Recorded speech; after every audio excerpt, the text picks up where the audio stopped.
talked a little bit about things like cataracts, retinopathies, glaucomas, field cuts. All of these, obviously, a left homonymous hemianopsia, where that is the, you know what that is, right? So if it's a left, it's going to be the lateral portion, right, of the left eye, and the nasal portion of the right eye. That's a lot of deficit, okay? Those people generally do not do well. There actually are a number of studies that indicate people who have a true left homonymous hemianopsia are more than likely to have a larger and higher crash risk than other types of folks in general. So they tend to, just by the very fact of having that, tend to have it. Now, you also tend to also see in those cases, because there's left homonymous hemianopsia, you also sometimes see left inattention. That is a deadly mix, okay? Because not only do they not see on the left side of the world, they sometimes don't even think there is a left side of the world. And I mean that truly and sincerely. If you ever get a chance to see, or to read, I actually read it, I think it's a movie now, but I read it. The Man Who Mistook His Wife for a Hat by Oliver Sacks. He has an excellent depiction of left homonymous hemianopsia along with left inattention, which is absolutely phenomenal. And it is a total lack of understanding of the left side of the world. The world of left is gone. However, there tends to be an awful lot of traffic on the left. So in driving, it's a toxic mix.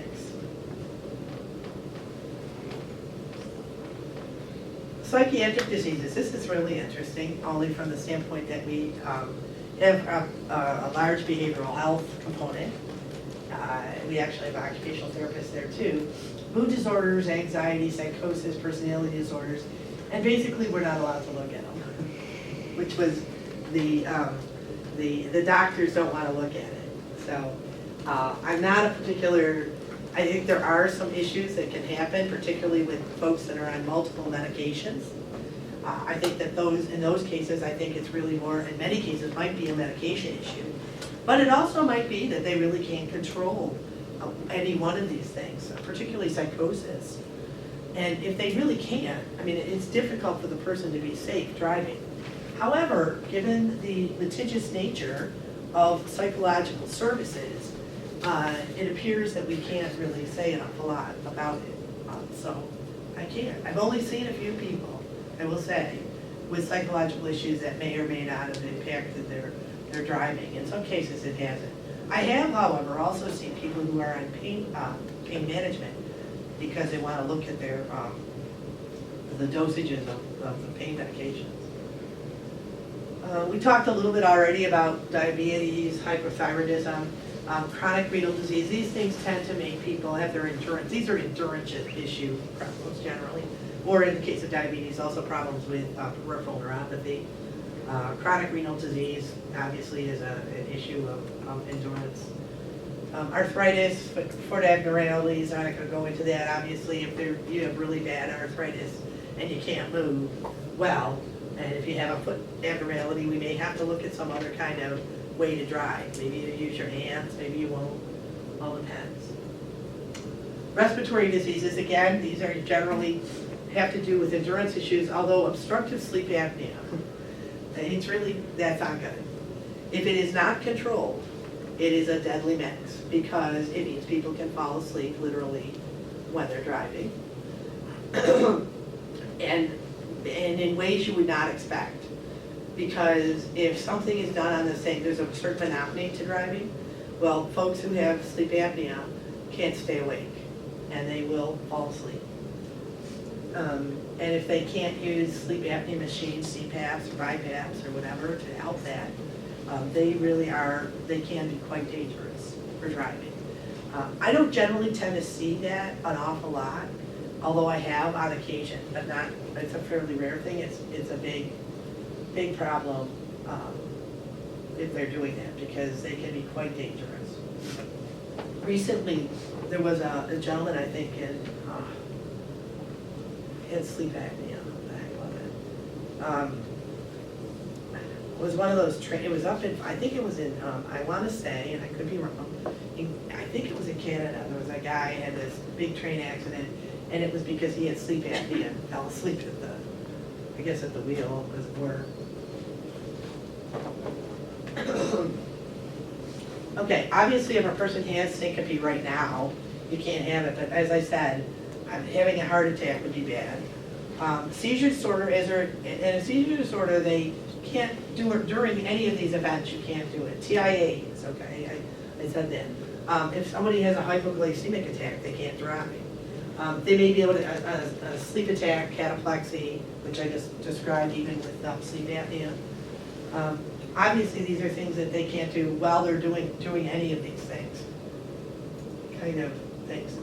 What resources do we have? Well, we have a bunch, and some of them I sent to you by PDF, which is nice, because if you ever want to pull them out, you can. You can get actual physical copies of it if you want to contact the Hartford or AARP. You can do that. National Transportation Safety Board, Fitness to Drive is an online measure for mature drivers. You can do that if they want to collect that information. There's one that's out of Australia, right? Yep. And they want to collect that information. So if you have folks that want to do that, you can, but they'd love to keep that information. One of the other things too, we talked about, we need to talk. It's one of the many ones that I may have, I don't know if this is one or not, but they're all like that. They're all cute. Keeping baby boomers mobile. It's preserving the mobility and safety of older Americans. It was done in 2012. There is continuing efforts in Washington, at least so far, for scientific research into driving. This is a fact sheet from AARP on traveling patterns of older drivers and how it's changing. And that's from 2009. It was an actual household travel survey. I understand that they're supposed to redo this, I think, this year. So whether we'll hear about it, I don't know, but I heard that they were looking at redoing it this year. So whether that happens, I don't know. So they want to look at all of these things, and some of those things I just shared with you before. These are examples of modifications that can be seen that we might have to decide on, as I mentioned before. This is a left gas pedal. This actual piece goes down on the floor of the vehicle, and that is actually permanent, if you want to say permanently affixed to the floor. And then this piece here, all right, notice that we have the left gas pedal here, and then this is what we call a gas block, but behind it, you see that black thing here? You see that black thing? Just like shake your head. That actually is the bar that moves, okay? So when you push this pedal, that little black bar behind this thing that doesn't move pushes on the gas pedal, okay? So we don't change anything in the car, all right, other than putting a little metal plate on the bottom underneath basically the brake. The brake is gonna stay in the same darn place, right? Brake is still here, right in here. And you still have but you have the gas pedal here, and then you have the gas block, because we don't want people doing crazy things like putting their right foot on the gas pedal. And then as they press with their left foot here, this pushes down. All right, so this is a pretty simple thing. We have one in our car. This is a hand control that's been attached to the pedals. And notice that they actually, if you take a look, that pedal is actually okay. And so is the gas. You can't see it because it's all dark. But usually when you have hand controls, you can still use the pedals, okay? In general, when you do that, you can still use the pedals like anyone else does, so that it could stay on there. Now our car, we can take them off. But for most folks who would get hand controls, we wouldn't be taking them off, okay? But in our case, we can put a variety of different types of hand controls. This specific hand control is a right angle push, I can tell by looking at it. But there are other types of hand controls, right angle push, rocker push, and these are all mechanical ones. All of them, they're mechanical because they work on springs, levers, and metal things. They would also have, this doesn't show it, but this here, the spinner knob would be right there. Okay, this is a spinner knob that it comes off, and you could use the steering wheel like you would like anyone else. In fact, most of the time ours stay on, and we have people drive all the time. The gentleman that was 91 drove today without ever, we took obviously the spinner knob is out, but the rest of it stays. This is actually shows an electronic gas and brake system. This is actually a totally electronic thing that would be separate from the regular. It would actually be installed normally in a van.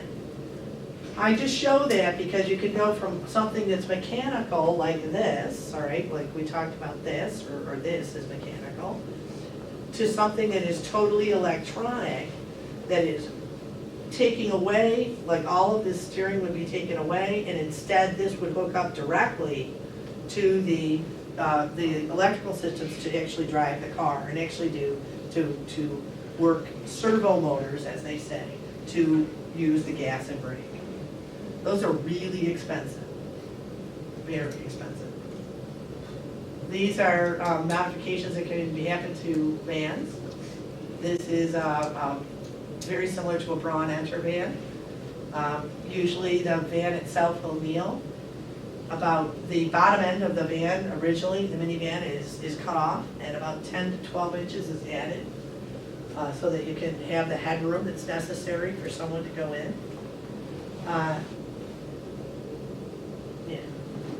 And then this is a full-size van. Most people don't do full-size vans anymore because they're really expensive. Well, actually they're not that expensive, but they aren't very helpful because people can't get them in their car or in their garages. You can usually get something like this in your garage, or into or if you had to go to a place and you had to put it in any kind of ramp, you'd be able to do that. This allows a wheelchair to fold, a regular folding wheelchair to fold, and it will lift it up, turn it horizontally like this, put it inside this, and this little cover will come right over it. Okay. So if someone can do the transfer but can't move their wheelchair in and out of a car, which by the way is quite difficult for someone, for many people, then that would be something. This is an example of sort of a lockdown. It's not the best, but basically what it is a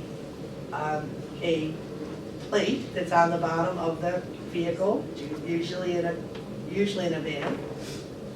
And then there's this piece that's attached to the wheelchair that generally has some kind of a post that comes down, and it would go into and lock into that. So that would allow you to lock the wheelchair to the base of the vehicle. Just like when you sit in a car and you're obviously the seat is bolted to the car, right? It always works out best. And so that's bolted to the car. You also have a seat belt. Well, they would have to have a seat belt as well to be able to belt the person to the vehicle as well. So it's not just this, you also have to have a regular type of seat belt for them as well. Here we are. Here's Maria. I don't have a picture of Amanda. We should redo this picture. But this is our driver valve car. It was like it was kind of nice picture. We did this, I think, for the spinal cord or something. I don't know what it was. But anyway, this is our vehicle that we have. This is actually right out front. I don't have the car out front right now, mostly because it's kind of awful day out. I couldn't believe how dark it was. In fact, we were talking about contrast vision, and I wanted to bring this up. The patient that I had was 91, and he had really kind of poor contrast vision. And we were at an intersection and he could not, the car was great, it was behind another car. And I don't know if you know, but it's really dark out. I mean, it's dark, it's gray, it's whatever. And the car comes, is behind him at the intersection, but doesn't want to stay there. So he comes flipping around here, right? We're gonna make a left. And I have to stop the car because he doesn't notice this car coming towards us. And he doesn't see it because it was really hard to see. And I already knew that his contrast vision wasn't really great. So we talked about what that would mean, because his driving in all other senses was fine. But in this specific case, because he couldn't see that gray color car in the dark of this kind of almost like twilighty kind of goofiness, he missed it. So it does come into play. So things like contrast vision issues can be problematic for safety for certain situations. This is a good thing that I use with when I'm talking to the docs about determining when might you want to be looking at sending a person to explore driving or to do whatever, or to refer them to a driver specialist. In many cases, you can kind of use a similar sort of thing when you're thinking about, as an occupational therapist, what those things are. So you want to look at, and you can look at all these things, vision, cognition, you can look at their health maintenance, you can look at that interview stuff that we were talking about. You can see whether or not these things are going to be getting better, and if they're not, or they show certain deficits, you might want to consider telling the doctor that it would be a good thing for this person to look at driver rehabilitation or driver rehab specialists to look at that. So you could do that. Or you might say, you know what, this person has a lot of problems, and maybe right now driving isn't a good thing, so you might want to be starting to, as an occupational therapist, explore alternative issues for driving. Maybe making sure that the social worker knows, hey, you know what, this person's going to need to get some kind of, van service or some kind of service, maybe paratransit might be something that you would do. And they're going to need to go to that because they're not in a point right now that they should be driving for whatever reason. They may never be, or they might be that you decide that right now there's maybe some things that are going on that need to resolve before that can happen. Okay, so as an occupational therapist, you can make a lot of these decisions, okay? Now, I'm not saying all of them, but when you see these issues and they maybe aren't going to get better or they're problematic, as a generalist, you should be in family meetings mentioning these things, saying these things to the doctors. Okay, but what about the driving issue? This guy drives all the time. Now you're telling him he's not. Are we looking at what we got to do in order to make that happen? Or to also make sure that that person is exploring other options if driving isn't something that they can do right now. And that's a really good, important thing to have, not only with the physician, but with the patient, their family if you can, okay? And certainly looking at even other services in your community that might be helpful for them, like paratransit, where you have a door-to-door service for getting someone from one place to another. Through the NFTA in our case, but in many other places, lots of places have things. Even looking and exploring the concepts of using Uber if we ever get it. I know that I laughed about it, but in actual fact, I mean, it has a point. A lot of these people, particularly with autonomous driving, are now starting to look at the potential for driving as a service rather than something you would have to own. Kind of something different that we don't think about. That it's a service that we would buy on a regular basis, just like you would for electric, just like rather than owning a car, you would buy a service. I know, it sounds weird. But it's a new way that these people who are doing this kind of cutting edge autonomous driving as an example are looking at making mobility and transportation much more as a service rather than something that we do singly, that people own their own cars. It's kind of a weird thing. I did not grow up in that time, so, and I just Ubered only just a few months ago. But it's an interesting thing to look at it as a service as opposed to something you would do on your own all the time. That it would be that's gonna be weird, and that they are thinking that in 50 years that you are gonna be doing that people will not have cars. I don't know if that'll happen, but you know, it's an interesting thought. But there are folks that are working that way in transportation to look at it as more of a service rather than something you would do on your own, which suggests that we won't be driving on our own. Okay? I might also add that I know that there was that recent Uber thing that happened. However, it looks, at least from an initial blush, from what was said, that the Uber did exactly what it was supposed to do. Now the question is, and this actually is something that has come up in driverless vehicles that have happened in other parts. In Mountain View, California, for instance, they have driverless. There's been over 1 million miles of driverless vehicle miles done. And of them, there are just only like 40 accidents in the whole time. And of the 40 accidents, the accidents were generally in the cases of the person who took over the vehicle, okay, who was the driver behind the driverless, right, who took over, who made the mistake, or it was generally not the responsibility or had nothing to do with the driverless vehicle, and rather was on the onus of someone else. And in only one of the cases, at least in the Mountain View studies, the driverless vehicle mistook and did not understand, like there was like sand in the road, and there was like these pylons with sand in them that had goofy things, and it didn't understand, so it hit them, okay? It apparently did not understand the visual information. That's since changed. So of all those 1 million miles, really, there was only one thing that was really related to the driverless, an issue that was really directly related to the driverless vehicle. So I guess what I want to say is that maybe, and I never thought I would be saying this, but maybe we won't be driving, in the future. And maybe it will be looked at as something different. But it is now, and we need to look at those issues. And as occupational therapists, we have, this is an occupation we need to look at a lot.